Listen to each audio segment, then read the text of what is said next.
এই একটা মুড়ি মুড়ি আছে, এটা মুড়ি মুড়ি আছে, আর এইটা তো টুকরো। এটা হচ্ছে আজকে সকালবেলা 6:30 চিলেহাটিগামী এক্সপ্রেস ঢাকা যাওয়ার উদ্দেশ্যে রওনা হয়। এখানে দুইজন চওড়া ইউনিয়নের দুইজন শ্রমিক তারা মোটরসাইকেলে রেল লাইন পার হওয়ার সময় তাদেরকে বাধা দেওয়া হয়। তারা বাধা উপেক্ষা করে ট্রেনের সাথে সংঘর্ষ হয় এবং ঘটনাস্থলে তারা মারা যায়। একজনের বডি এমনি ভালো ছিল, আরেকজনে একবারে শেষ হয়ে গেছে, বিচ্ছিন্ন, একবারে টুকরা টুকরা হয়ে গেছে।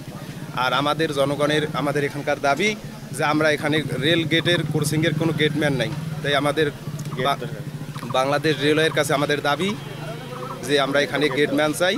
এবং আমাদের উত্তরায় ভিজিটের শ্রমিক সকালবেলা আমাদের এই দিক দিয়ে যাওয়া আসা করে এবং প্রচুর পরিমাণের অটো যাওয়া আসা করে, মোটরসাইকেল। তাই আমাদের দাবি যে আমরা এখানে গেটম্যান চাই। বাংলাদেশ সরকারের কাছে আমাদের দাবি, রেলওয়ের কর্তৃপক্ষের কাছে আমাদের দাবি যে এখানে আমাদের একটা গেটম্যান দরকার। পরিবারে প্রতিদিনের ন্যায় কাজের জন্য আজকেও যাচ্ছিল পলাশবাড়িতে।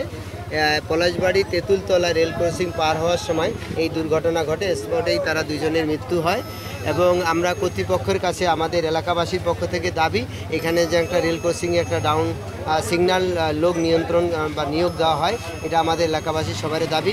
কর্তৃপক্ষের জন্য অচিরেই খুব দ্রুতগতিতে এটার ব্যবস্থা নেয়। ধন্যবাদ। সংঘর্ষে মোটরসাইকেল আরোহী যে দুইজন ছিল, দুজন ঘটনাস্থলেই মৃত্যুবরণ করে। এই ঘটনা সংক্রান্তে আমরা রেলওয়ে পুলিশের পক্ষ থেকে আমরা ঘটনাস্থলে এসেছি। দুটো ডেড বডি উদ্ধার করা হয়েছে এবং ঘটনা সংক্রান্তে অপমৃত্যু মামলা রুজুসহ অন্যান্য যে পরবর্তী আইনানুগ কার্যক্রম আছে সেটা প্রক্রিয়াধীন রয়েছে। ধন্যবাদ। বান্ডেল থাকলে প্রতি সেনমানিতে টাকা বাঁচবে। বিকাশ সেনমানি বান্ডেল কিনে জিতুন প্রতি লেনদেনে।